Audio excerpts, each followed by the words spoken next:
आप पहले समझिए कि बिहार में इतनी गरीबी है क्यों। जब तक इस बात को नहीं समझिएगा तब तक इसका इलाज नहीं हो सकता। देखिए, दुनिया भर के विद्वानों ने ये बताया कि तीन ही रास्ता है किसी भी व्यक्ति या समाज को गरीबी से निकालने का, तीने रास्ता है। हाय बंधुসকল, আজি আহিছোঁ ভাৰতবৰ্ষৰ যিজন ৰাজনৈতিক চাণক্য অৰ্থাৎ ৰাজনৈতিক কোচ বুলি কোৱা হয়, যাৰ নেতৃত্বত প্ৰধানমন্ত্ৰীলৈকে হ'ব পাৰে, যাৰ নেতৃত্বত বিভিন্ন ৰাজ্যৰ মুখ্যমন্ত্ৰী হ'ব পাৰে, তেওঁ গোটেই 10 বছৰত যিটো পৰিকল্পনা তেওঁৰ আছিলে সেই সংক্ৰান্তে এখন মানে সজাগতাৰ মাধ্যমেদি বিহাৰত এটা বেলেগ পৰিৱেশৰ সৃষ্টি কৰিছে আৰু সেই পৰিৱেশৰ জৰিয়তে গোটেই ভাৰতবৰ্ষৰ দৰিদ্ৰতা কেনেকৈ দূৰ কৰিব সেইটো সংক্ৰান্তত বিহাৰত প্ৰায় 2500 গাঁৱত তেওঁ পদযাত্ৰা আৰম্ভ কৰিছে। যি পদযাত্ৰাৰ জৰিয়তে বিহাৰবাসীক তেওঁ এটা মেছেজ দিব বিচাৰিছে, অৰ্থাৎ গোটেই ভাৰতবৰ্ষৰ মানুহক এটা মেছেজ দিব বিচাৰিছে যে দৰিদ্ৰতা দূৰীকৰণ কৰাৰ যি প্ৰচেষ্টা, সেই প্ৰচেষ্টা সংক্ৰান্তে তেওঁ কিছু বক্তব্য বিভিন্ন সভা সমিতিত ৰাখিছে। সেই বক্তব্য আপোনালোকক অলপ শুনাব বিচাৰিছোঁ। पहला रास्ता है पढ़ाई। अगर आपके बाल बच्चे पढ़ जाएं तो पढ़ लिख के आप अपना जीवन सुधार सकते हैं। दूसरा रास्ता है जमीन। अगर आपके पास जमीन हो तो खेती किसानी करके भी आप अपना जीवन सुधार सकते हैं। और तीसरा रास्ता है पैसा, पूंजी। अगर आप पढ़े लिखे नहीं हैं, आपके पास जमीन नहीं है, लेकिन अगर आपके पास पैसा हो तो आप कोई दुकान दौरी रोजी रोजगार करके अपना जीवन सुधार सकते हैं। इस तीन के अलावा कोई चौथा रास्ता नहीं है। आप बिहार को ध्यान से देखिएगा, अपने पंचायत को भी ध्यान से देखिएगा, तो आपको पता चलेगा कि यहाँ रहने वाले ज्यादातर लोग के पास ये तीन में एक को चीज नहीं है।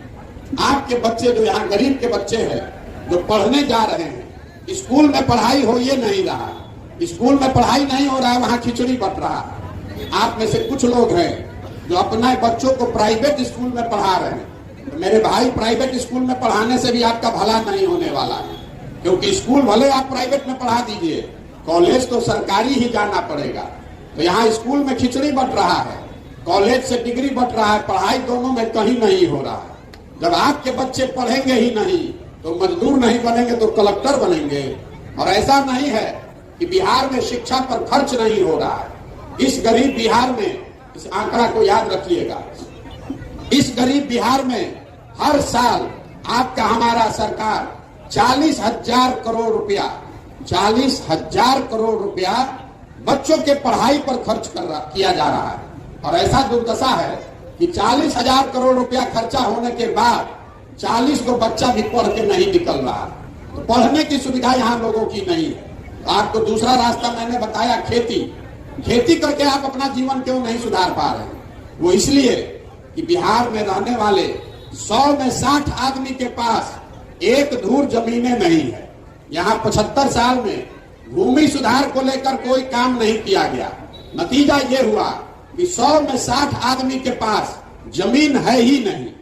जो 40 आदमी के पास जमीन है उसमें 35 आदमी ऐसा है जो 2 बीघे से कम का मालिक है। तो जो बिहार में खेती हो रही है ये कमाने वाली खेती नहीं है, ये खाने वाली खेती है। आपके खेत में उतना ही उपजता है कि आपका और आपका बाल बच्चे का पेट भर जाए, उससे आमदनी का जुगाड़ नहीं है। मैं आशा करूँ এই বক্তব্যখিনি আপোনালোকে ভালদৰে শুনি আৰু আমি অসমৰ জনসাধাৰণেও অলপ তেওঁৰ পৰা সজাগতা আহৰণ কৰিব লাগিব, আমিও অলপ সজাগ হ'ব লাগিব।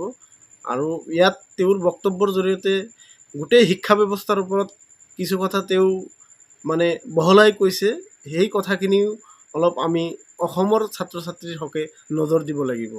মই এতিয়া আপোনালোকক তেওঁৰ এই শিক্ষা সম্পৰ্কে যি ভিডিঅ' আৰু শিক্ষা সম্পৰ্কে তেওঁৰ যি বক্তব্য, দৰিদ্ৰতা দূৰীকৰণ সম্পৰ্কে যি বক্তব্য, এই বক্তব্যখিনি আপোনালোকক শুনাব বিচাৰিছোঁ। आपके पास शिक्षा है नहीं, खेती से आमदनी का जरिया है नहीं। तीसरा रास्ता मैंने आपको बताया, पैसा।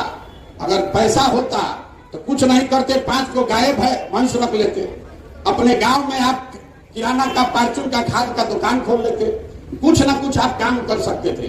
तो वो क्यों नहीं कर पा रहे हैं? वो इसलिए कि बिहार में 100 में 80 आदमी दिन में 100 रुपया भी नहीं कमाता है।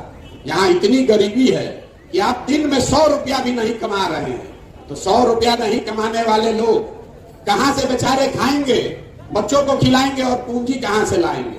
तो आपके पास पढ़ाई है नहीं, खेती है नहीं, रोजी रोजगार व्यापार के लिए पूंजी है नहीं, तो आप गरीबी से निकलिएगा कैसे? जितना हाथ पांव मारना है मार लीजिए, जिसको वोट देना है दे लीजिए। सरकार कोई योजना लेकर चली आए, चाहे सड़क बन जाए, बिजली आ जाए, आपकी गरीबी नहीं खत्म हो सकती है।